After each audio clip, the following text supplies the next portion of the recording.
नमामि धन्वन्तरिमादिदेवम् सुरासुरैर्वन्दितपादपद्मम् लोके जरारुभयमृत्युनाशनम् दातारमीशं विविधौषधीनां शङ्खं चक्रं जलौकां दधतं मृतघटं चारुदोर्भिश्चतुर्भिः सूक्ष्मस्वच्छातिहृद्यं शुकपरिविलसन् मौलिमम्भोजनेत्रम् कालाम्भोदोज्ज्वलाङ्गं कटितटविलसच्चारुपीताम्बराढ्यं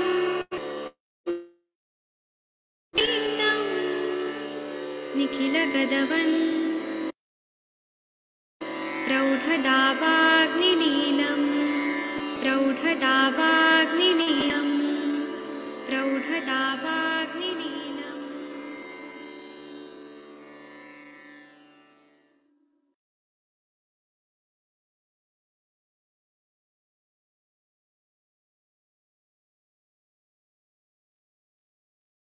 प्रणाम सभी लोगों को। मैं वैद्य अरविंद पाठक आप सभी लोग का स्वागत करता हूं। सभी लोगों को कोटि कोटि प्रणाम करता हूं। आइए आज हम लोग क्लिनिकल संभाषा शुरू करते हैं। आप सबके सब भारत के सर्वश्रेष्ठ चिकित्सक लोग हैं, सभी को मैं प्रणाम करता हूं। और आज यहाँ पे आदरणीय अरविंद सक्सेना सर जी आए हैं, डॉक्टर शिवानी मैडम जी आई हैं, डॉक्टर शशि मैडम आई हैं। सभी लोग का मैं स्वागत करता हूँ। डॉक्टर सूर्य नारायण पटनायक सर जो विशाखापट्टनम से जुड़े हुए हैं, सभी को मैं स्वागत करता हूँ। मैंने आप लोगों को होस्ट भी बना दिया है। अगर आप लोग कोई केस यहाँ पे डिस्कस करना चाहते हैं तो कर सकते हैं। यहाँ पर मैंने अनम्यूट करने का ऑप्शन दिया है। लेकिन मैं कुछ बात बताना चाहता हूँ, उस पर थोड़ा गौर फरमाइए कि जब किसी को क्रॉनिक मलावरोध रहता है, कॉन्स्टिपेशन रहता है, तो उससे वार्धक्य जल्दी आता है, बुढ़ापा जल्दी आता है। इसका क्या रिसर्च है वो मैं आपको बताऊंगा। पहले तो मलावरोध जो रहता है उसमें मल जो रहता है वो ग्रंथिल हो जाता है और अल्प प्रमाण में ये रहता है। पुरुष मल जो रहती है उसकी उत्पत्ति जो रहती है आहार से होती है। आहार का सेवन करने के बाद उसका आमाशय, पच्यमानाशय, पक्वाशय, इसमें ये अवयवों में मधुर अवस्थापक, अम्ल अवस्थापक और कवट कटु अवस्थापक होता है।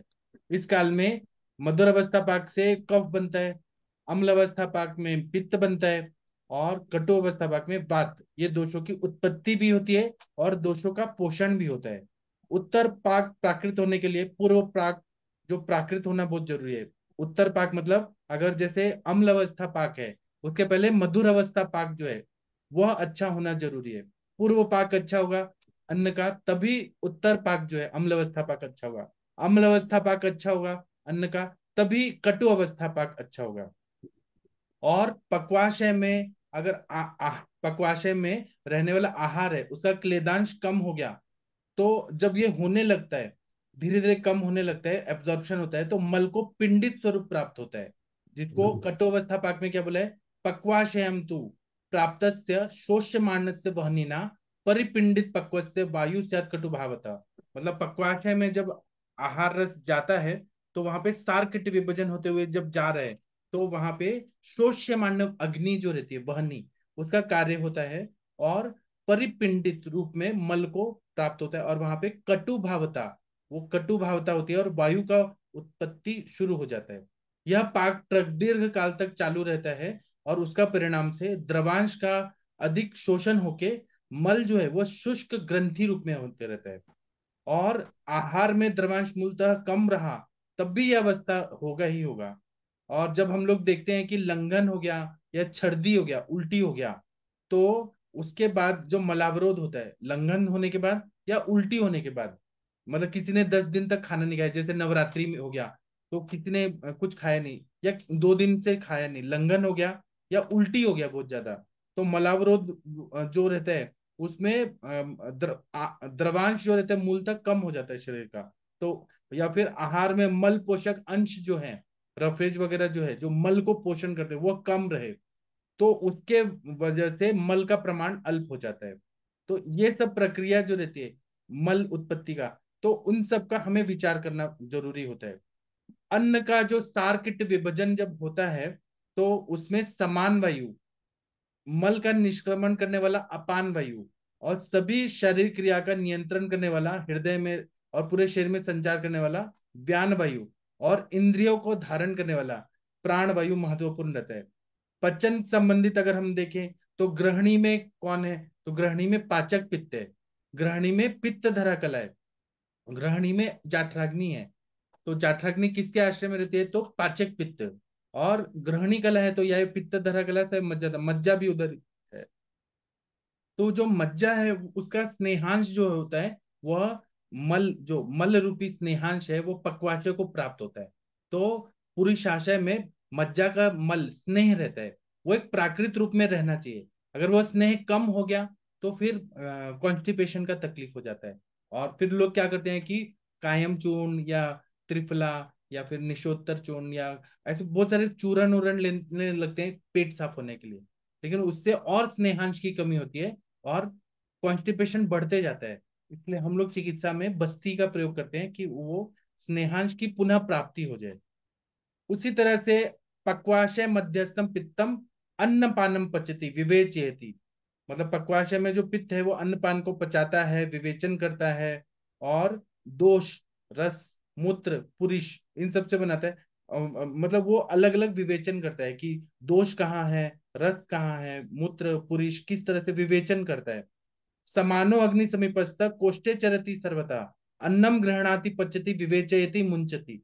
समान जो है वो समान वायु अग्नि के समीप रहता है और कोष्ठ में सब जगह संचरण करता है।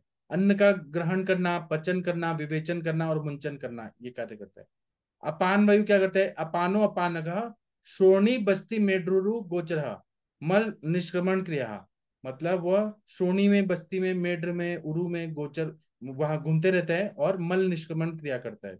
समानो हृदय स्थित, सॉरी व्यानो हृदय स्थित, व्यान वायु हृदय में स्थित रहता है। सर्वाहा क्रिया तस्में प्रतिबद्धा शरीर नाम, सभी क्रियाएं जो रहती है वो व्यान वायु की वजह से होती है।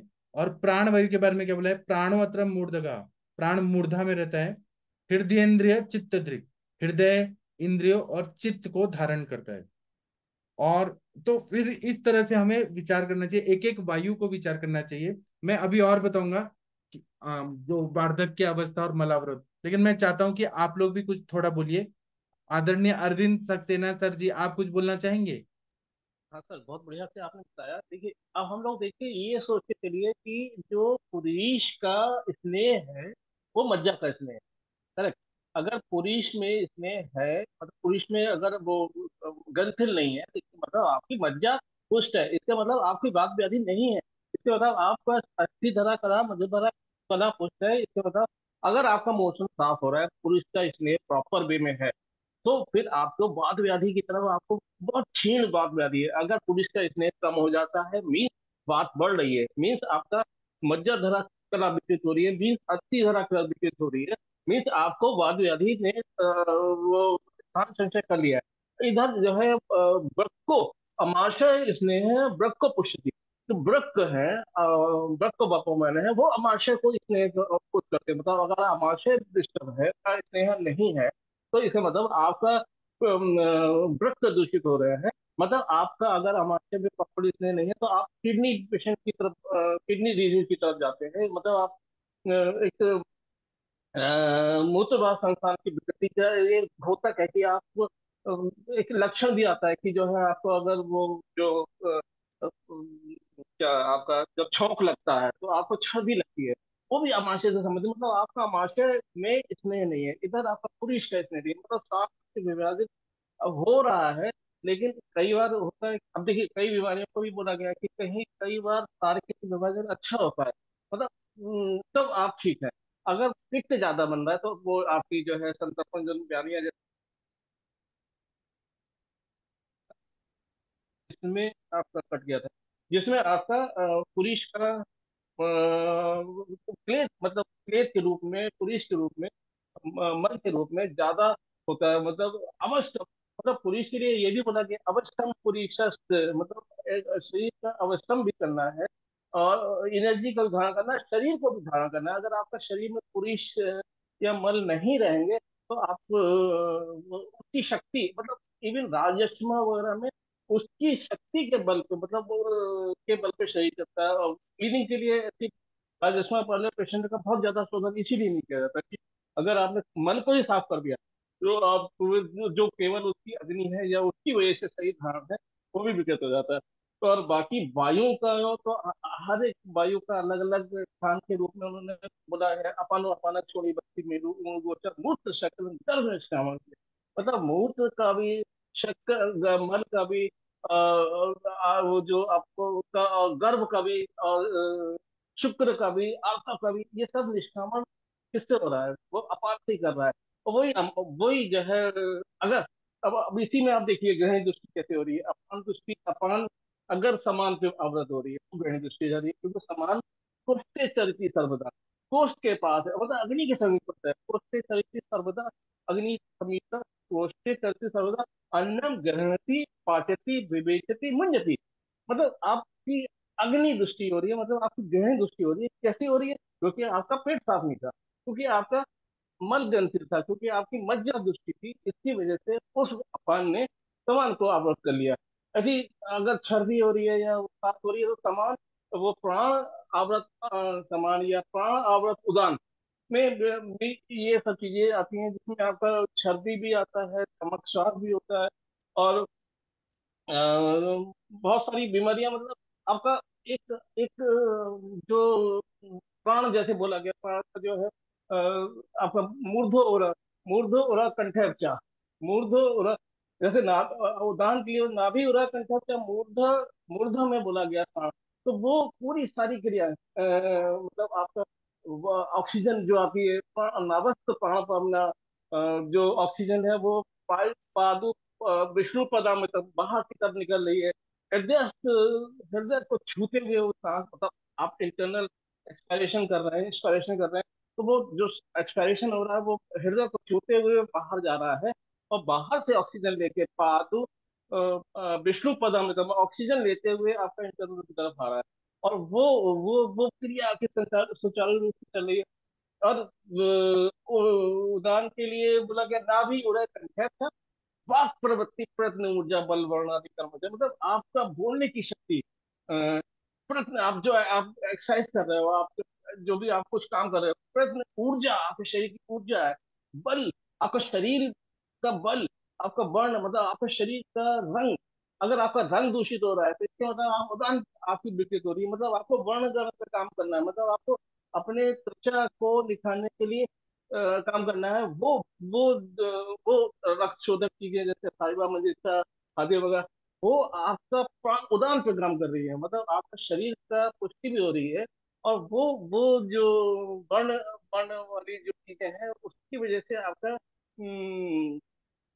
उदान पुष्ट हो रही है, जिसकी वजह से आपकी शारीरिक, मतलब आप केवल साइबा मजिस्टा खाया तो आपको शक्ति भी प्राप्त हो रही है। बल वर्ण कर्म आदि कर्म में अच्छा, मतलब आपको वो चीजें प्राप्त हो रही है। मतलब एक एक एक हर वायु का जो है एक स्थान के हिसाब से आप अगर सोचते हो कि उस वायु का, अब जैसे वो है समान है अग्नि के समीप का, तो आपको घृत पान करना है। आपको दिक्कत घृत है, महत्व घृत है, दानी मध्य घृत है, कल्याण घृत है। कल्याण घृत को जैसे उन्होंने कहा कि आपका बहुत ज्यादा मेंटल स्ट्रेस वगैरह रहता है तो आप कल्याण घृत की तरफ जाइए। पित्त की तरफ बहुत ज्यादा अम्ल पित्त हो रहा है, वो कृष्णिकता और द्रव द्रव और उष्ण को से बढ़ना, तो पित्त घृत की तरफ जाइए। आपको विरेचन करना है तो आपका क्षीर फल, जैसे राजस्मा योग में क्षीर फल बहुत बोला कि आप करिए। त्रायमाण घृत बोला कि वो क्लीनिंग करिए एसाइटिस वगैरह में। तो ये हर वायु को कैसे आप करते हो। इवन वायु के लिए तो ये भी बोला कि स्नेहम स्वेदनम संशोधनम मृदु, मतलब स्नेहम स्वेदन से करो, लेकिन संशोधन बहुत मृदु करना चाहिए। जैसे वो पित्त के लिए बोला गया कि तीव्र आप विरेचन कर सकते, आपके लिए आप बोला गया बहुत ज्यादा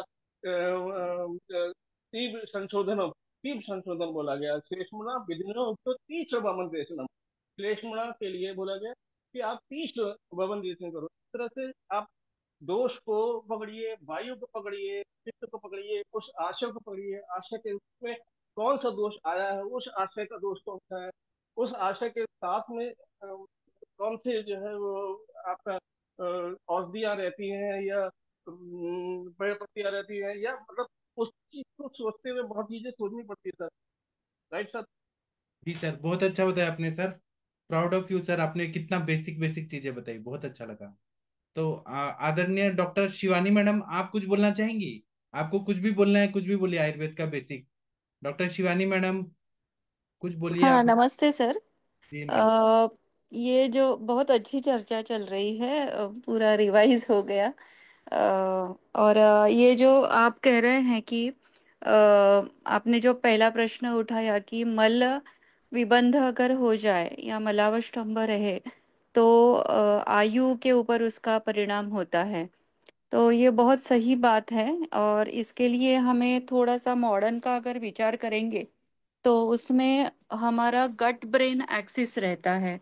फिजियोलॉजी के हिसाब से अगर देखेंगे तो जैसे पक्वाशय में अ, घन किट्ट सार किट्ट विभाजन होता है, घन और द्रव का विवेचन होता है, वैसे ही हमारे शरीर की ये शक्ति है कि विचारों का आदान प्रदान तथा विचारों का जो हम कहते हैं कि सब ब्रेन की रिलेटेड चीजें हैं। अगर ये पक्वाशय में उसका वो भी एक ब्रेन के सिस्टम चलता है। तो हाँ, इसीलिए हम कहते हैं कि हम अगर सत्व गुण प्रधान आहार लेंगे तो उसके सूक्ष्म भाग से हमारे मन का जो पोषण होता है, तो हमारा विचार या हमारा आचार ये सत्व गुण प्रधान होता है। वैसे ही रज और तम के अनुसार तो जो हम आहार लेते हैं उसका जो पाचन प्रणाली के हिसाब से जो परिणमन होता है, उस हिसाब से हमारी वैचारिक श्रृंखला होती है। और ये जो वैचारिक श्रृंखला है, यही हमारे यौवन को पनपती रहती है। मतलब आप समाज में भी देखते हैं कि उम्र कितनी भी हो जाए, अगर कोई व्यक्ति बहुत ही खुश मिजाज रहते हैं, जो आनंद महसूस करते हैं, वो ज्यादा समय तक जीते हैं। तो ये देखा गया है कि हमारे शास्त्र में जो लिखा हुआ है कि हमारा जो आहार है या हमारा जो अग्नि है, जो पक्वाशय स्थित जो गट ब्रेन एक्सिस हम बोलते हैं, तो उस हिसाब से अगर वहां कुछ गड़बड़ी हो जाए पक्वाशय में, जैसे मलावरोध एक सिम्टम है, तो साक्षात हमारे यौवन पे भी उसका डायरेक्टली असर हो जाएगा। इसमें प्राण उदान व्यान समान अपान, इनके जो मूल स्थान है या उनका संचरण स्थान जो ग्रंथों में बताया है, वो व्यपदेशस्तु भूयसा इस काम के हिसाब से बताया है, इस न्याय से बताया है। मगर हर पेशे में प्राण उदान व्यान समान अपान या पित्त के पांच तत्व, जयभ्राजक आदि और अवलंबक श्लेषक आदि कफ के पांच प्रकार, ये सब जगह सब रहते हैं। मगर व्यपदेशस्तु भूयसा इस न्याय से हम बोलते हैं कि यह इसका स्थान है या ये संचरण स्थान है या ये मूल स्थान है। वैसे ही पक्वाशय का अगर विचार करें तो जो पक्वाशय में कटोवस्था पाक में तैयार हुआ जो अपान है, जो शरीर में प्रधान रूप से वायु का प्रधान है, वायु का नियंता जो बोलेंगे, जो पांच और चार जो वायु हैं, प्राण उदान व्यान और समान, उनको बल देता है। तो जब अपान की गति अगर आवरण के हिसाब से भी अगर कहा जाए तो अपान का आवरण गति बदल से होता है बहुत बार, या वायु विमार्ग गमन होना मतलब क्या, वायु की गति बदल होना। जब कोई भी मलावरोध जैसे सिम्टम दिखते हैं तो यहाँ केवल अपान की गति बदल गई है ऐसा इसमें नहीं बोल सकते। इसमें समान की जो स्वाभाविक गति है वो भी बदल गई है, इसलिए अग्निमांद्य हो गया। व्यान की जो सर्व शरीर घूमने की जो गति है, वो भी उसका चलगुण जो है, सूक्ष्म और चलगुण है व्यान का, जो पांच वायु में सबसे ज्यादा सूक्ष्म और चलगुण है, वो कम हो गया।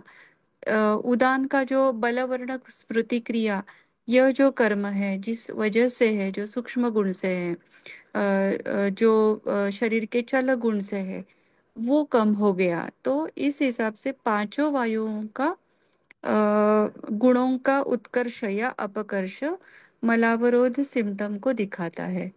और इसीलिए जब अपान जो सब वायुओं को बल देता है, अगर उसका ही बल कम हो गया तो स्वाभाविक रूप से अन्य वायुओं की भी गति बदल जाती है, या उनके गुणों के अपकर्ष से उसका तात्कालिक प्रभाव यह हमारे अपक्वाशय आदि अवयवों पर होता है। और इसीलिए जो रसायन कर्म है, सर्व पेशियों को ठीक रूप से सुचारू रूप से पोषण मूल्यों का संचलन न होने की वजह से बुढ़ापा जल्दी आता है। तो ये मेरे विचार हैं। आप उसमें थोड़ा और मुझे मार्गदर्शन करेंगे तो अच्छा रहेगा। हाँ, अब हम धातु के हिसाब से देखते हैं। तो सुश्रुत शारीर स्थान चौथा अध्याय में कुछ सुश्रुताचार्य जी ने बताया है। उसमें श्लोक और उसका अर्थ मैं बताऊंगा, जो हमें बताता है, क्या बताता है कि पक्वाशय जो है यह अवयव श्लेष्म रक्त प्रधान अवयव है। पक्वाशय, लार्ज इंटेस्टाइन जो है, श्लेष्मा और रक्त से बना है। उसके लिए सुश्रुताचार्य जी क्या बोलते हैं, अस्त्रिज श्लेष्मणश्चापि यह प्रसाद परोमतः तम पच्यमानं पित्तेन वायुश्चापि अनुधावति ततो स्या अंतराणि जायन्ते गुदबस्तिश्च देहिना। मतलब यह पक्वाशय श्लेष्म और रक्त प्रधान है। आंत्र जो है वह भी मांस धातु से और मेद धातु घटित अवयव है। मतलब रक्त, मांस, मेद क्षीण होने से मलावरोध जैसे विकार उत्पन्न होते हैं। मतलब खून की कमी अगर हो रही है, पांडु जैसे व्याधि हो रही है, तब भी मलावरोध होगा। मांस क्षय हो रहा है तब भी मलावरोध होगा। मेद क्षय हो रहा है तब भी मलावरोध होगा।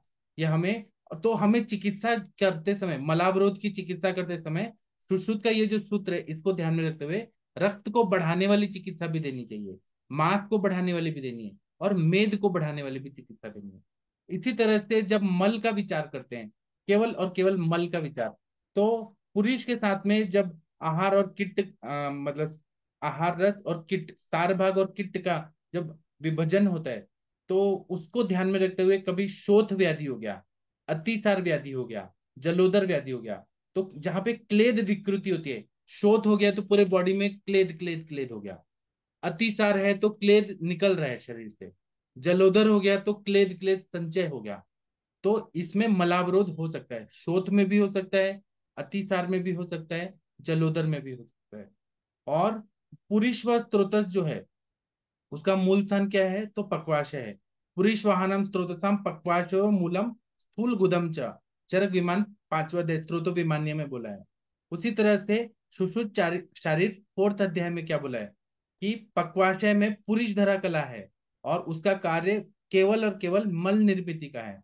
इसका संदर्भ क्या बोला है, पंचमी पुरुष धरा कला या अंतः कोष्ठे मलम विभजते पक्वाशयस्था, ऐसा बोला है। इसी तरह से अगर हम इंद्रियों का विचार करें तो गुद जो है यह कर्मेंद्रिय में आता है। आत्मा, मन, इंद्रिय, यह इनका सन्निकर्ष होता है और कर्म होता है। इसको ध्यान में रखते हुए मन का महत्व जो है अनन्य, एक असाधारण महत्व है।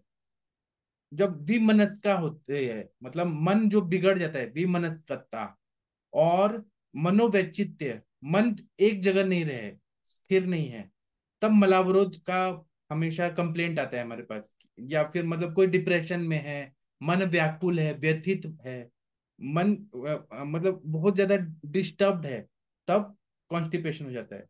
तो मन के साथ में सभी इंद्रियों का नियंत्रण प्राणवायु करता है। तो बात प्रधान जो वार्धक्य है उसमें इंद्रियों का भी बहुत ज्यादा महत्व है कि इंद्रियों का जो कार्य है वो बिगड़ रहा है, मन का कार्य बिगड़ रहा है, तो वार्धक्यता जल्दी आती है, बुढ़ापा जल्दी आता है। क्योंकि डिप्रेशन में है, जैसे हम लोग देखते हैं डिप्रेशन में है तो एल्जाइमर्स हो जाता है, पार्किंसन डिजीज होता है, एट्रोफिक चेंजेस होते हैं, या फिर इन्फार्क्ट होता है, हाई बीपी होता है, वो वार्धक्यता की तरफ ले जाते हैं। तो इंद्रियों का भी बहुत ज्यादा महत्व है। वार्धक्य का सामान्य स्वरूप अगर हम लोग देखें तो हमारे उम्र में, वय में, बाल्यावस्था कफ का है, तारुण्यावस्था पित्त प्रधान है, और वार्धक्यावस्था वात प्रधान है। तो बच्चों में धातु जो रहती है वो बढ़ती है वर्धमान अवस्था में, बढ़ने वाली अवस्था में, तारुण्य अवस्था में स्थिर रहती है, और वार्धक्य अवस्था में क्षीयमान रहती है। इसी को अष्टांग हृदय सूत्र स्थान में क्या बोला है, वयो अहोरात्रि भुक्तानाम त्यंत मध्य दिगाह क्रमात् वातम पित्तम कफम त्रयोदोषाः समासतः। तो दृश्यमान धातुगण वायु धातु प्राय जीर्णम उच्यते, ऐसा चरक विमानस्थान 8वां में बोला है। तो धातु पोषक आहार का अगर अभाव हो रहा है, मतलब हमने धातुओं को पोषण देना है, रक्त, रक्त मांस में दस्ती मज्जा शुक्र, इसका आहार का अभाव हो रहा है जो धातुओं को पोषण करते हैं, या धातु अग्नि मंद है, तो धातु क्षय होता ही होता है। तो हम क्या बोलेंगे, धातु क्षय हो रहा है तो वार्धक्य क्या आ रहा है, अकालज जरा, मतलब बिना टाइम के जो बुढ़ापा आ रहा है, एंटी मतलब एजिंग जल्दी हो रहा है। धात्वग्नि मंद जो रहते हैं उसका इफेक्ट जो होता है वो जठराग्नि में भी पड़ता है, और क्योंकि धात्वग्नि एक तरह से जठराग्नि का ही अंश रहता है। स्वस्थानस्य कायाग्निरंशा धातुषु संशिता तेषां तादाति दीप्तिभ्याम धातु वृद्धि क्षयोद्भवा। मतलब धातु क्षीणता से अवयव में भी दुर्बलता आती है, जैसे हमारे हार्ट है, किडनी है, लीवर है, धातु क्षीण होंगे तो अवयव भी दुर्बल होंगे। उसका परिणाम क्या होगा कि अपने जो ऑर्गन्स है उनका कार्य अच्छे से नहीं हो पाएगा, आग्नेय अंश की उत्पत्ति कम होगी, तेज महाभूत प्रधान वाले चीजें हैं वो कार्य कम करेंगे, स्नेह प्रधान धातु का प्रमाण कम होने की वजह से शरीर में ड्राइनेस आएगा, रुक्षता आएगा, शुष्कता बढ़ने लगेगा, इंद्रियों का और मन का पोषण अच्छे से नहीं हो पाएगा। तो जब मन का पोषण अच्छे से नहीं होगा तो विमनस्कता, ऐसा शब्द बोले आचार्यों ने कि मन जो है वो बिगड़ा हुआ है, चिड़चिड़ापन बढ़ जा रहा है, और इसके वजह से मलावरोध, क्योंकि मज्जा का भी क्षीणता हो रही है, अग्नि की भी क्षीणता हो रही है, तो विमनस्कता आती है, मलावरोध होता है, और जैसे जैसे बुढ़ापा बढ़ते जाता है निद्रा कमी होती जाती है। मलावरोध का कारण ये भी है कि नींद न होना, वो भी हो जाता है अग्निमंद होने की वजह से। अगर अग्निमंद है तो इंसान को विपरीत गुण इच्छा, विपरीत चीज खाने की इच्छा होती है। एक तो वायु खुद ही उसका विकृत है, और अग्निमंद है, और वो बहुत ज्यादा मसाले वाली चीजें खाएगा, कि थोड़ा चटपटा खा लो, थोड़ा टेस्टी खा लो, तो विदाही पदार्थ खाने का इच्छा होता है। और वो विदाही पदार्थ जो है, मसाले वाले पदार्थ हैं, वो रुक्ष हैं, बहुत ज्यादा रुक्षता करते हैं, जिससे मलावरोध और ज्यादा बढ़ जाता है। चलिए आप लोग अब कुछ बोलिए इस पर। आप लोगों में से कोई कुछ बोलना चाहेंगे तो बोल सकते हैं। शशि मैडम आप कुछ बोलना चाहेंगी? Abhay sir, Arvind sir, Shivani madam, Tanika madam, कुछ बोलिए जी। बोलिए, हेलो। जो मन कर रहा है वो बोलिए। हाँ सर, मैं बोलूँ? हाँ बोलिए सर। सर जैसे अभी आपने बोला, बहुत बढ़िया बोला कि अ, इंद्रियों का जो है शोषण, इंद्रिया अपना काम, कोई बाधक आ रहा है तो इंद्रिया काम क्यों नहीं कर रही? भाई आपका खाने का मन नहीं होता, देखने का भी चश्मे का नंबर बढ़ जाता है, कान की सुनने की सब नहीं, क्योंकि छेड़ेशु दोषेश किचुआ, जो जो जो श्रोतादि, श्रोतादिश्व मतलब जो कान आदि जो इंद्रिया है, स्वादिष्ट इंद्रिय बद्धम खुदिया तुष्ट समझना, मतलब आपको बात का काल है, आपका जो है बुढ़ापा आ रहा है, बात का काल हो रहा है, तो आपका जो है इंद्रियों का बद्ध हो रहा है, तो आपको जो सुनने में, देखने में और खाने में, टेस्ट में, सब सभी इंद्रियों का बद्ध हो रहा है। बद्ध हो रहा है तो मतलब आपको आपको कुछ ऐसा करना होगा। इसीलिए यहाँ पे रसायन बोला गया है, इसीलिए यहाँ पे आपको रसायन का सेवन प्लस शुक्र बंधन, शुक्र पे काम करना होगा, वाजीकरण और दिया, सुबह रसायन शाम को वाजीकरण, आपको पहले से यही आयुर्वेद है। इसको एलोपैथ नहीं समझ सकता, क्यों? आप वो मल्टीविटामिन इंजेक्शन और कैल्शियम और विटामिन आयरन कुछ नहीं होता। आपको धातुओं का पुष्टि पे ध्यान देना है, रस तत्व मांस मेद अस्थि मज्जा। इसकी ये पुष्ट कैसे होंगी? क्योंकि अगर इनकी अग्नि पुष्ट होगी, अग्नि कैसे पुष्ट होगी? जब आपकी जठर, जठर मतलब आपकी जो मेन पाचक अग्नि है वो पुष्ट होगी, मतलब पंचभूतात्मक रक्त द्रवोत्तम, मतलब आप वो पाचक में पंचभूतात्मक द्रवोत्तम, इवन शांगधर ने उसको अरूप नाम में बोला है, बिंदु रूप में बोला है। वो पित्त जो है सारे पित्त को पोषण कर रहा है, सारी धातुओं को पुष्ट कर रहा है, धातुएं पुष्ट हो रही है, तो आपको रोग कैसे आएंगे? आपकी रस, रक्त, मांस, मेद, अस्थि मज्जा और वर्ष धातुएं, जो नई धातु, आगे की धातु, पूर्ण धातु का से आहार लेती है, मतलब रस का अच्छा होगा तभी तो रक्त अच्छा होगा, रक्त अच्छा होगा तभी तो मांस अच्छा होगा, मांस अच्छा होगा, ऑनवर्ड्स ये चलता रहता है।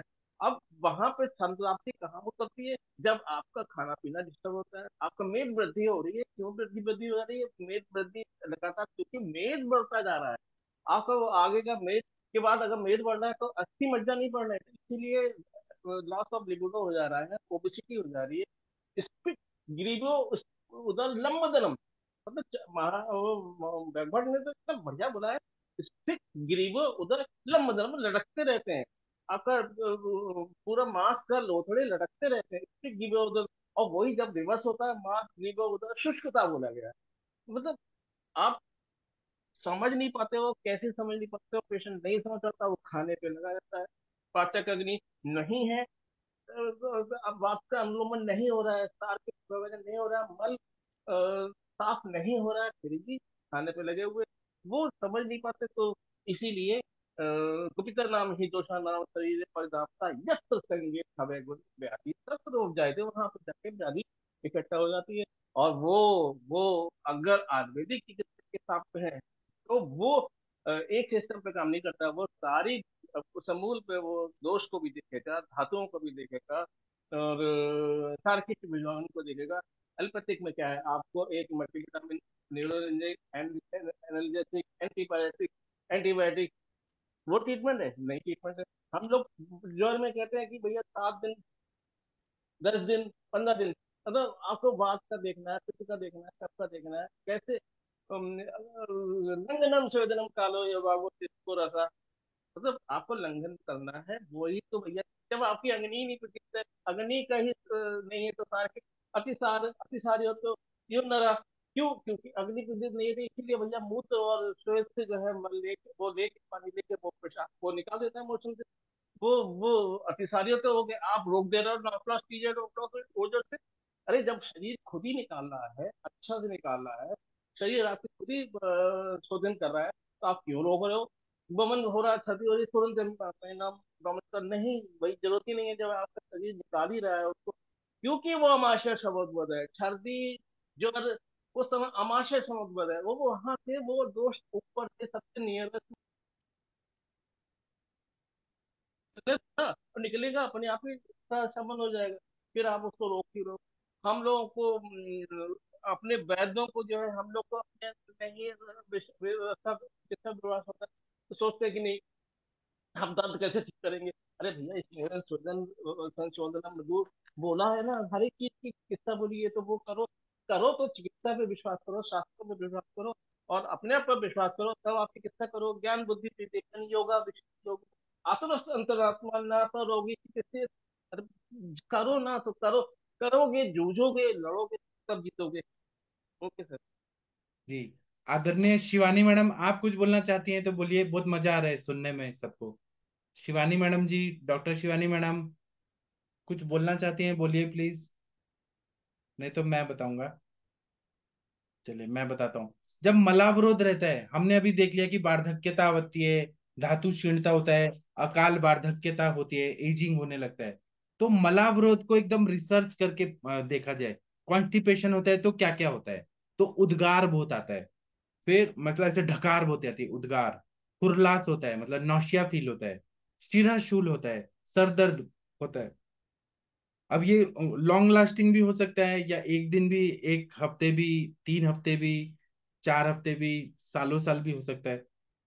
उदर शूल होता है, पेट में दर्द होता है, आधमान होता है, प्रवाहन करने का मन करता है, बार बार जोर लगाने का मन होता है, मल की अल्पता होती है, अगर कॉन्स्टिपेशन है तो मल अल्पता, मल शुष्कता, फिर निद्रा नाश होता है, अनुत्साह मतलब उत्साह की कमी होना, फिर अरति, मन जो है वो एक तरह से बीमार है, मन में बेचैनी है, तड़पना है मन में। इसी तरह से मलावरोध रहा तो ये अगर ज्यादा रहा, बढ़ जाए तो आंत्रावरोध, आंत्र में अवरोध हो जाता है, आंत्र की दुष्टि हो जाती है, आंत्र सम्मूर्छना हो जाता है, कभी कभी ये पैरालिसिस जैसे आंत्र पक्षवध जैसा भी हो जाता है, फिर आंत्रपुच्छ शोथ मतलब अपेंडिक्साइटिस ऐसा भी हो जाता है, आंतर्गत अर्बुद हो जाता है, फिर कर्क रोग कैंसर हो जाता है, कोलोनिक कैंसर हो जाता है, उसका हिस्ट्री देखे तो क्रॉनिक कॉन्स्टिपेशन, कोलोन का कैंसर होने से, फिर आंत्र संकोच होता है, अर्श व्याधि होती है, परिकर्तिका होता है, कभी कभी ये पेट साफ नहीं हो रहा है, पित्त नहीं निकल रहा है, मल रूपी पित्त, रक्त का मल क्या है तो पित्त है, वो विकृत पित्त नहीं निकल रहा है, तो फिर पित्ताशय में शोथ हो जाता है, गॉल ब्लैडर स्टोन हो जाता है, फिर पित्ताश्मरी हो जाती है, स्वेलिंग भी होगा, और ये मतलब यहाँ पे अश्मरी भी हो जाएगी। ये सारी चीजें हो जाती है। तो अब चिकित्सा क्या करें? तो चिकित्सा में अभ्यंग कर दे। अभ्यंग करने से क्या होता है कि मन, जो हम त्वचा को अभ्यंग करते हैं, क्योंकि स्पर्शनेंद्रिय जो वायु का स्थान है स्पर्शनेंद्रिय, तो उससे मन, इंद्रिय, मांस धातु और अग्नि पे कार्य होता है। जो महात्मा गांधी जी थे वो बादाम का तेल का अभ्यंग कराते थे, तो उनमें इतनी ताकत होती थी कि वो अकेले वो मार्च निकालते थे, दांडी यात्रा करते थे, इतना दूर दूर तक जाते थे, क्योंकि मन, इंद्रिय और मांस धातु और अग्नि अच्छा हो जाता है। इसलिए अभ्यंगम आचरेत नित्यम स जराश्रम वातः। और हमारे जो धर्म ग्रंथ हैं और आयुर्वेद का ग्रंथ है उसमें थोड़ा सा कंट्रोवर्सी है। धर्म ग्रंथ बोलते हैं कि आप शनिवार को अभ्यंग ना करें, शुक्रवार को नाखून ना काटे, तेल ना लगाएं, ऐसे हमारे धर्म ग्रंथ बोलते हैं। लेकिन आयुर्वेद बोलता है कि क्योंकि वो करने से कर्जा चढ़ जाता है, ये सब बोलता है धर्म ग्रंथ। आयुर्वेद जो बोलता है वो क्या बोलता है कि आपको ना ये करना चाहिए, अभ्यंगम आचरित नित्यम स जराश्रम वातः, ये आयुर्वेद बोलता है। उसी तरह से धर्म ग्रंथ क्या बोलते हैं, हमारे हिंदू धर्म ग्रंथ, वो बोलते हैं कि जो लोटांगन होता है ना, मतलब भगवान के सामने ऐसे गोल गोल करके जो परिक्रमा किया जाता है, पूरा शरीर को लेट के लोटांगन किया जाता है, वो धर्म ग्रंथ बोलते हैं कि स्त्रियों को नहीं करना चाहिए। स्त्रियां लक्ष्मी का स्वरूप होती है, अगर वो लोटांगन करेंगी ना, ऐसे गोल गोल घूमेंगी ना भगवान के सामने, तो उनका मतलब ये शुभ नहीं माना जाता, अशुभ माना जाता है, स्त्रियों को नहीं करना चाहिए। लेकिन आयुर्वेद बोलता है कि करें। जो गोल गोल घूम के जो भगवान की परिक्रमा करते हैं पूरा शरीर को घुमा घुमा, उससे शाखा और कोष्ठ गति होती है। दोष जो है वो शाखा से कोष्ठ में आते हैं और इंसान स्वस्थ बनता है। तो थोड़ा कंट्रोवर्सी है दोनों में, उस पर हम कभी बाद में बात करेंगे। तो अभ्यंग जो है, अभ्यंग से क्या होता है कि अग्नि की दीप्ति होती है, बुढ़ापा आने के लिए सजराश्रम बाधा, जरा को दूर करने के लिए अभ्यंग करना सबसे जरूरी है। बात ठीक हो जाता है, बहुत सारी पीड़ाएं कम हो जाती है। विशेषतः नारायण तेल, महामाश तेल, चंदन मला लाक्षादि तेल उपयोगी है।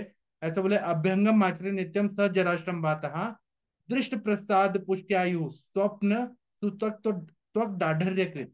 अष्टांग हृदय सूत्र संघ दूसरा में दिनचर्या में अभ्यंग बताया है, इतना महत्वपूर्ण है अभ्यंग करना।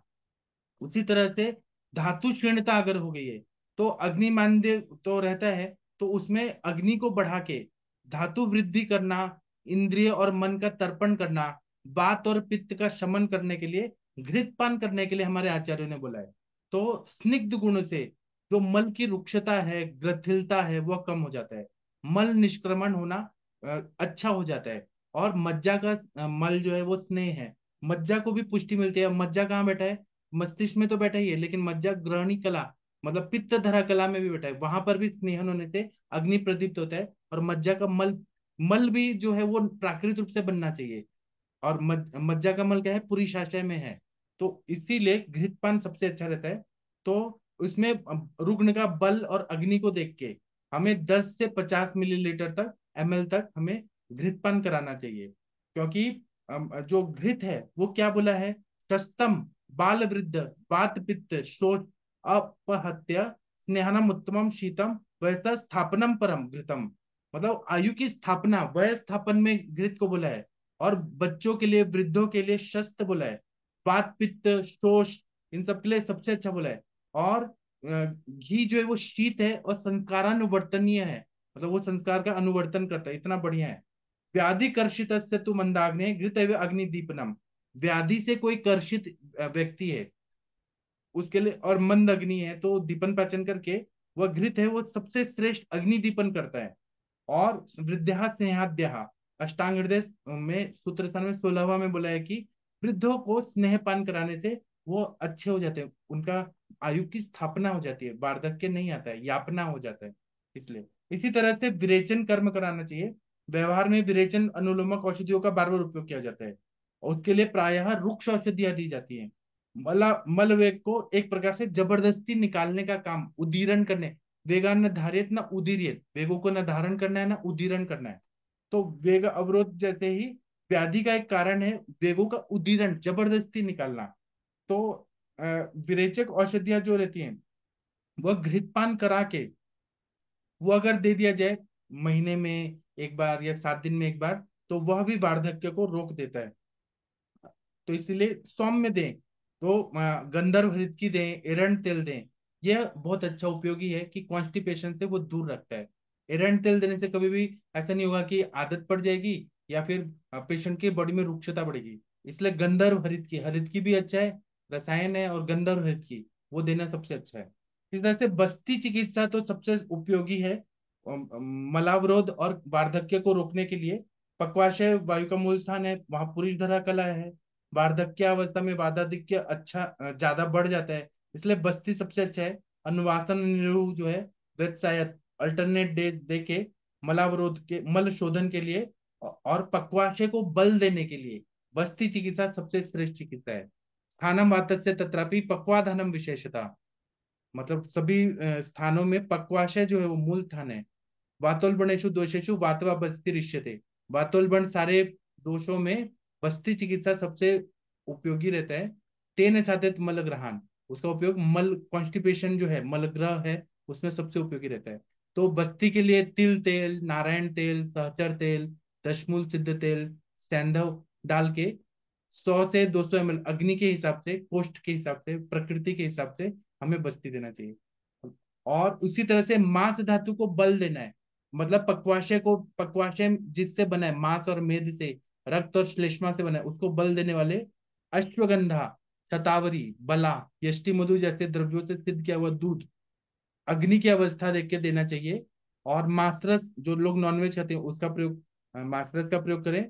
अगस्ती प्राश अ, या अगस्ती प्राश में हरित की जैसे द्रव्य हैं उनका प्रयोग करें तो बहुत अच्छा फायदा होगा। और अष्टांग हृदय सूत्र स्थान 5वां में बोला है कि स्वादु पाक रसम स्निग्धम मुजस्य धातु विवर्धनम वात पित्तरम वृषम श्लेष्मनम गुरु शीतलम। मतलब ये जो है स्वादु पाक रसम पयः, मतलब दूध जो है, दूध देना जरूरी होता है ब्रीहण के लिए। तो दूध कितना अग्नि मतलब अलाउ करती है उस हिसाब से दूध जो है वो मधुर रसात्मक होता है, स्निग्ध होता है, ओज को बढ़ाने वाला होता है, वात पित्त को दूर करने वाला होता है, वृष्य होता है, और कफ बढ़ाने वाला, प्राकृत कफ के लाने वाला, और गुरु और शीतल होता है। इसलिए वार्धक्य अवस्था रोकने के लिए दूध का सेवन करना सबसे जरूरी होता है। इसी तरह से कुछ कुछ कल्प बताते हैं, जैसे लवण भास्कर चूर्ण दे। लवण भास्कर चूर्ण अगर दे दिया जाए तो कभी भी कॉन्स्टिपेशन नहीं होगा, वायु का अनुलोमन करता है। अपान काल में खाने के पहले घृत के साथ 1-2 चम्मच रोज लें, सुबह शाम लें, तो कभी कॉन्स्टिपेशन होगा, दीपन पाचन होते रहेगा। लाइफ लॉन्ग भी ले सकते हैं घृत के साथ ले रहे तो। हिंगवाष्टक चूर्ण दें खाने के पहले अपान काल में घृत के साथ दें, 1 से 2 ग्राम सुबह शाम। त्रिफला चूर्ण देना है तो घृत के साथ दें, वो मलानुलोमक है, रसायन है। रुक्षता न बढ़े इसका ध्यान रखे तो त्रिफला चूर्ण कंटिन्यू नहीं देना है। अविपत्तिकर चूर्ण को गर्म पानी के साथ है, लेकिन इसकी भी ये नहीं आदत नहीं पड़नी चाहिए। अविपत्तिकर चूर्ण में मुस्ता है, विडंग है, इलायची है, तमालपत्र, त्रिकटु, लवंग, निशोत्तर और शर्करा है। अविपत्तिकर चूर्ण दे। स्वादिष्ट विरेचन चूर्ण दे, इसबगोल का चूर्ण दे, आरगवद का फांट दे, फिर एरंड तेल दें, अभ्यारिष्ट दें। लेकिन कोई भी मेडिसिन का आदत ना पड़े। और आहार में बहुत ध्यान रखना पड़ता है। कॉन्स्टिपेशन जिनको है उनको लघु सुपाच्य, अग्नि और धातुवर्धक ऐसा आहार होना चाहिए। लघु संतर्पक कारक आहार, मधुर अम्ल लवण रस प्रधान, कटु तिक्त कचाय रस वाली चीज कम दें। घृत का सेवन कराएं, तक्र का सेवन कराएं, नींबू का सेवन कराएं, अदरक का, जीरा का, लहसुन का, लवण का, गेहूं का सेवन कराएं, चावल, पटोल, और ये जो अम्लिका होता है चुक्र वो दें। कदली, पत्र शाक, मतलब जो ग्रीन लीफी वेजिटेबल है वो थोड़ा जरूर रहना चाहिए, रफेज मिलता है, ज्यादा नहीं। और दूध का समावेश करें। और बिहार में बहुत ज्यादा मेहनत ना करें, उतना ही व्यायाम भी करना है कि अर्ध शक्ति व्यायाम, श्रम भी करना है तो बहुत ज्यादा नहीं करना है। और फिर अवयव को बल देने वाले एक्सरसाइज वगैरह करना है। अग्नि दीप्ति रखना चाहिए। पवन मुक्तासन, पश्चिमोत्तानासन, योग मुद्रा, नौली क्रिया, ये सब उपयोगी है। और संक्रमण जो करना है वह भी, घूमना फिरना भी बहुत जरूरी है। सुबह उठ के ब्राह्म मुहूर्त में वॉकिंग करने से अच्छा से पेट साफ हो जाता है और अग्नि प्रदीप्त रहती है। ऐसा बताएं। अब आप लोग कुछ बोलिए, अरविंद सर, शिवानी मैडम। नहीं सर, मैं इस पे बिल्कुल एग्री नहीं करता हूँ, क्योंकि सर आप शाखा की तरफ, बीमारी की तरफ जा रहे हो। आपको कोष्ठ बीमारी की तरफ चलना चाहिए। और वो सर हमारे लिखा है शास्त्रों में कि आपको आपको इतना चलिए, मतलब कि आपको जितना भी आपको 100 कदम 150 कदम खाने के बाद बोला गया, लेकिन आप कोस्ट में अगर आपका व्यायाम करते हो, मतलब आपको जो अगर क्या अमाशय क्या है, अमाशय में क्या अगर बात आ रही है, तो हृदनाभि पार्श्व उदर तृष्णा उद्गार विसुप्त, मतलब आप अगर तृष्णा भी हो रही है, उद्गार भी हो रहा है, विसुप्त भी हो रही है, और हृदय और नाभि में दर्द भी हो रहा है, और काश कंठा श्वास श्वास अमाशय स्थिति, मतलब अगर आपका खांसी जुकाम है और गला सूख रहा है, तो आप ये सोच ही नहीं सकते, आप हृदय पर पहुंच जाते हो, आप दुनिया भर के और ये सब बासा सिरप ये सब आप वो वहां पे तो अमाशय में बात है, तो फिर आप हिंगू चादी भी दो ना, आप हिंगू तुरादी दो, आप दशमाना दो, शर्धर दो। शर्धर का तो मैंने फॉर्मूला बनाया, चिपको अति अभया, मतलब चित्रक, इंद्र, पाठा, फुटकी, अतीश और हरण। और इस तरीके से है, पकवाशे में अगर जा रहा है तो पकवाशे आंख को, जब वहां पे आपको बात अगर देख रहे हो, तो बात कहाँ से, पेट, सबसे पहले बातिक नाड़ी में आंत कूजनम, मतलब उसके पेट में दर्द, कूजनम आवाज आती है, शूल आटो, पेट फूलता है, और नतीजा कच्छ। अब जब जब पेट फूलेगा और आवर्तों से आवाज आएगी, तो कच्छ मूत्र पुरुष, मतलब आपका पेशाब और वो मूत्र साफ नहीं होगा आपका, वहीं से समझ जाओ आपकी जो है, आपका शारीरिक विभाजन नहीं हो रहा है, मतलब आपका मूत्र प्रॉपरली या पुरुष प्रॉपरली क्लीन नहीं हो रहा है।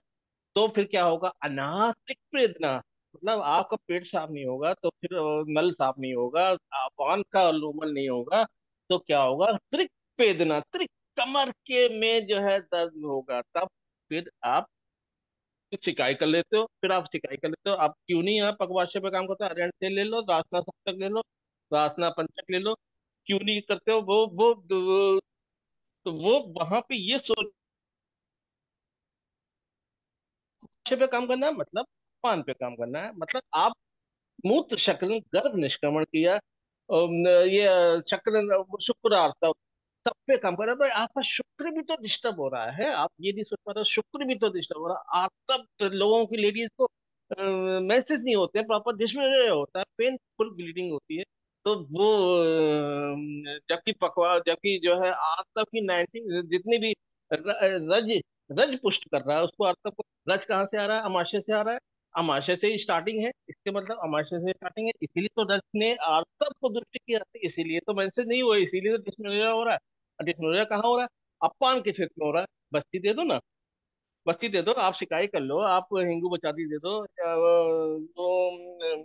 अरंड तेल दे दो, रासना सातक ले लो, दशमूल ले लो, दे दो ना, वो क्यों नहीं देते हो, आप लता करेंगे सोचते हो, आप कोविडाक्स सोचते हो, आप शाकोटक छोड़ते हो, क्यों भाई, एक सीधी सी आप अरविंद तेल की बत्ती से आप पकवाशे की अपमान को क्लीन करते हुए, आप सोतो अवरोध दूरते हुए, सोतो अवरोध संगो आप शरणाम गिंधोपी, मतलब शास्त्रों में मतलब जो शोध का अवरोध कैसे हो रहा है, शोध का अवरोध शिराणाम ज्ञान, मतलब कफ पे ही तो रोक रहा है, आपको कफ ही तो क्लीन करना है, आप एक्सरसाइज करो, व्यायाम करो, आप प्राणायाम करो, आप सुबह उठो, दिनचर्या करो, ऋतुचर्या पे बिठाओ आप, जो हर अब इसी में हरित की बोल दिया उन्होंने, कि उन्होंने कहा कि आप हरित की आप किसी भी ऋतु में ले लो, कहीं उन्होंने सैंधव से बोल दिया, कहीं उन्होंने मधु से बोल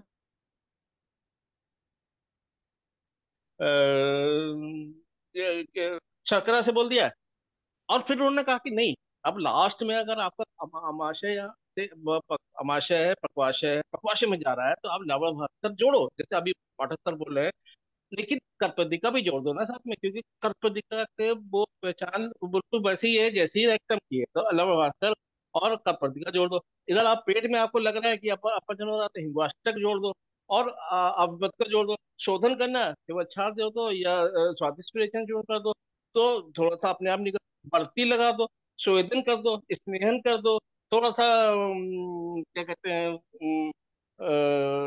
जैसे भी आपको बताओ संप्राप्ति लगती है वो आप करते रहो। वो आप एकांग शिरा शिरा शिरा शिराओं में जा रहा है या स्नायु में जा रहा है, तो स्नायु में आपको रसायन भी देना है, लेकिन स्नायु में उन्होंने अनुलोमन भी बोला है। अनुलोमन भी स्नायु का गत बात में है। और अस्थिगत बात में भी। हाँ, मांस मेद मेद में जो है इन्होंने विरेचन और निरूपशमनानी बोला है। तो अगर मांस मेद में अगर बात है तो विरेचन भी करो और निरु अभ्रश्मनानी निरु भी करो, तभी तो दोनों का दोनों विरेचन निरु से ही समन होगा। अब अस्थिगत है तो आपका मतलब पक्वाशय कला, पक्वाशय में है, अच्छी तरह कला दूषित है, इसके मतलब आपको बस्ती। फिर बस्ती में भी आप काल कर्म योग कैसे पकड़ते हो, वो आपकी वो आपकी वो उस पर निर्भर करता है कि आपकी एबिलिटी कितनी है, कि आप कैसे आप कितना आप सोच रहे हो, धातु क्षयात्मक हृदय क्षय कितना क्षय हो रहा है, या दोषों का आवरण आ रहा है, पित्त का आवरण आ रहा है, कहा तृष्णा ब्रह्म मूर्छा प्रत्यय कितना मतलब उसकी वजह से, पित्त की वजह से आ रहा है, या कफ का आवरण आ रहा है कि तुम इससे गुरु कंडू, मतलब जैसे लगता है गीली तौलिया से पोंछ रखा है पेट। लोग कफज उधर कफोदर के आते हैं, उनको मालूम ही नहीं पड़ता है, भूख लगती है सब, हाँ लगती है। पेट साफ होता है नहीं, पेट साफ नहीं होता। अबे भूख तो लगती है, अच्छे से लगती है भूख, लेकिन पेट साफ नहीं होगा क्योंकि कफ है या कफोदर है। तो वो उसमें पाचन आप कम खाओ ना। आप क्यों इतना ज्यादा खा रहे हो जो आपका डाइजेशन प्रॉपर नहीं है। आप खाना शाम को छोड़ो, रात का खाना छोड़ो। रात का खाना छोड़ता है पेशेंट, मैं 90% पेशेंट को मैं खुद छोड़ता हूँ तो दूसरे को छुड़वाता हूँ। फिर लोग कहते हैं ये तो डॉक्टर साहब खाने छुड़वाते हैं। अरे भैया कितना खाओगे, 40 के बाद तो छोड़ो। कितना खा लोगे जब आते ही साथ ही दे रही है, बात की काल में आ रहे हो और बात जो है क्षय कर रही है, तो रसायन पकड़ो एक तो, एक बाजीकरण पकड़ो और एक खाना छोड़ दो। तो भैया कुछ दिनों चलते रहोगे, नहीं तो फिर वो बीमारी की चपेट में अब इधर उधर भटकते रहोगे, शॉपिंग शॉपिंग करते रहोगे, डॉक्टर शॉपिंग करते रहोगे।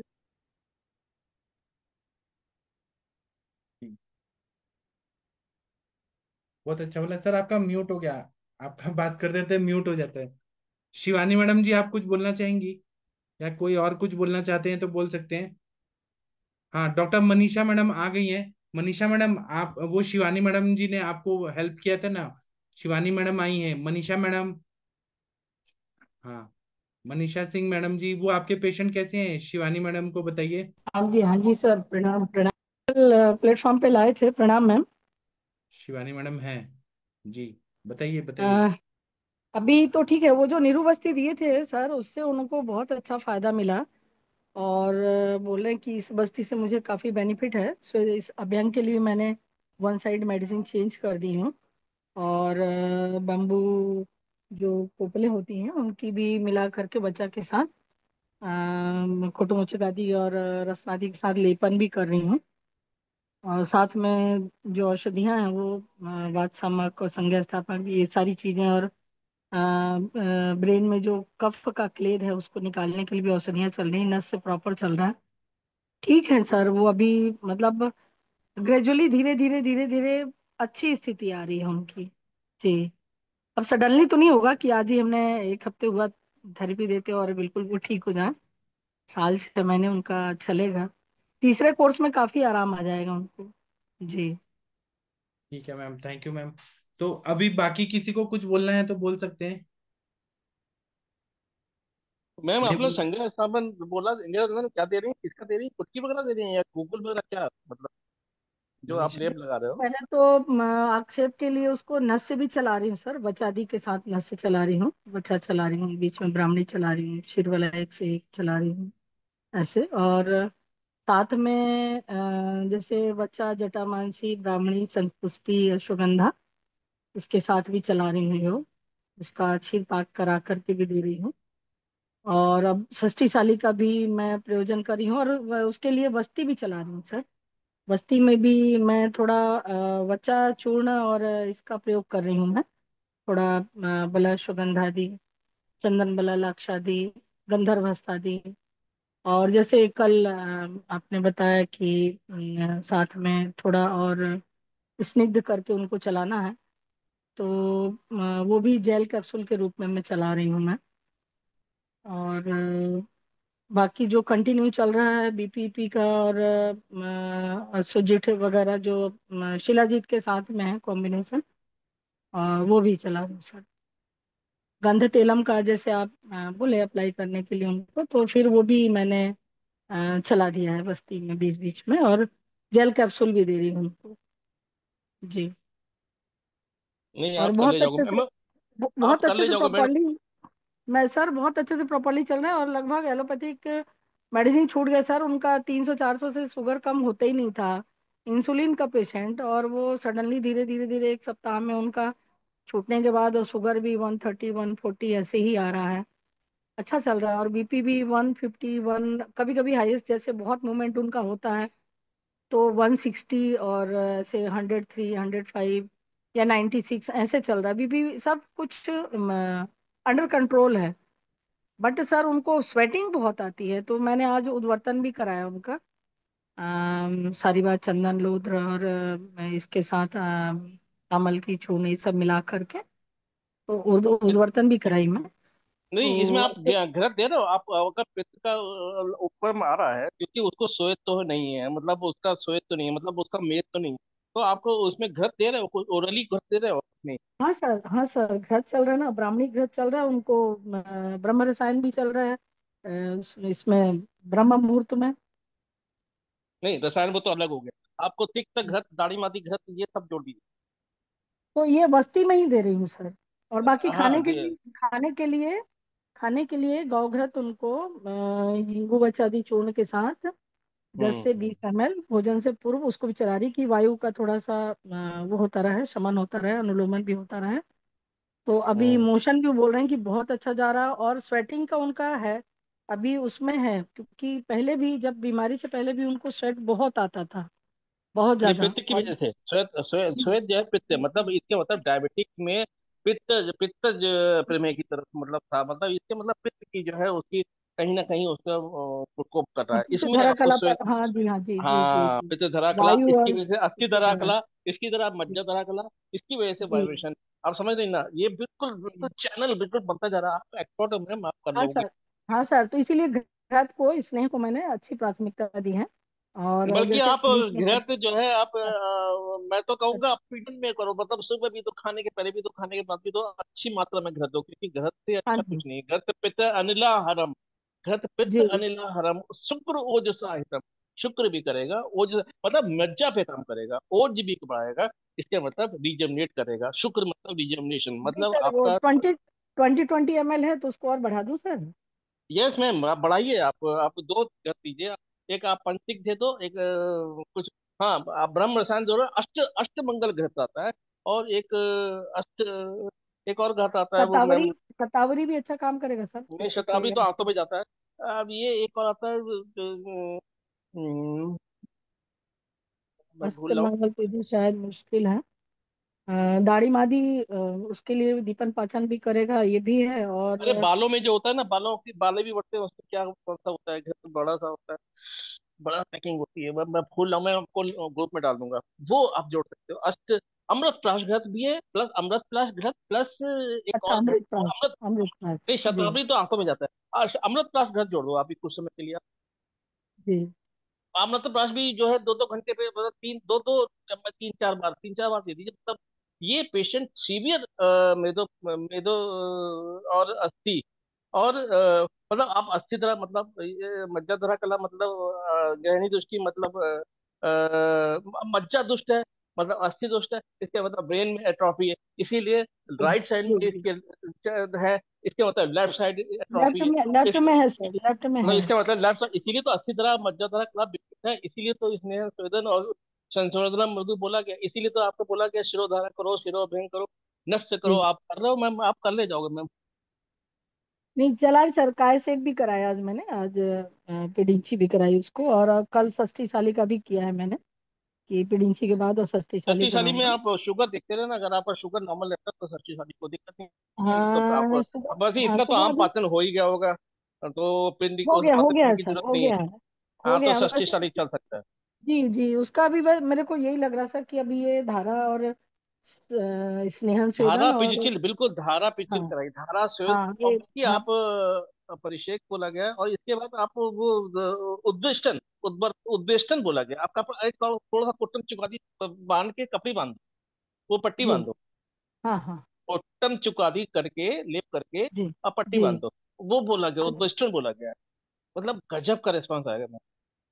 हाँ जी, हाँ जी सर, बिल्कुल बिल्कुल। वो जैसे बढ़ रही थी उग्रता थी उनके में, बढ़ती जा रही थी डे बाय नहीं, डे, अब अब नहीं उसको हो, मतलब ही नहीं, कम इतना किया। आपने अभ्यंग करा दिया, इतनी बस्ती करा दी, अब कहाँ पड़ेगी, अब तो जी खत्म, वो तो अब रिवर्स हो गई।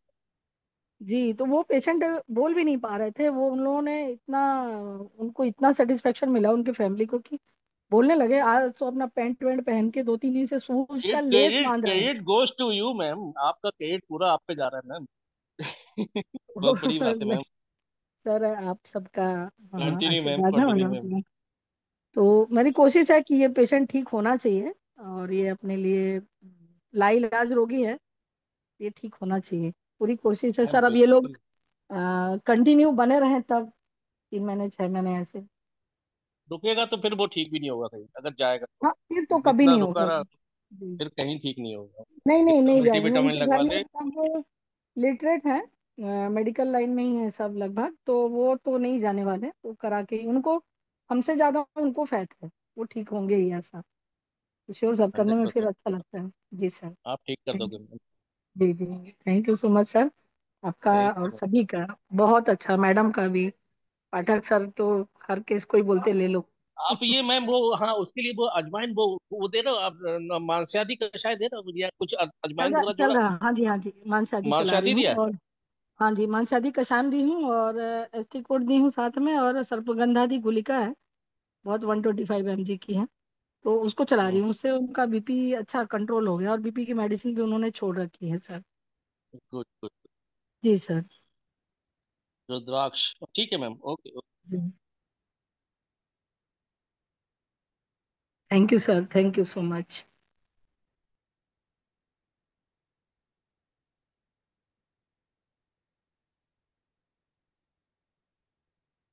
सर की वॉइस फिर नहीं आ रही है।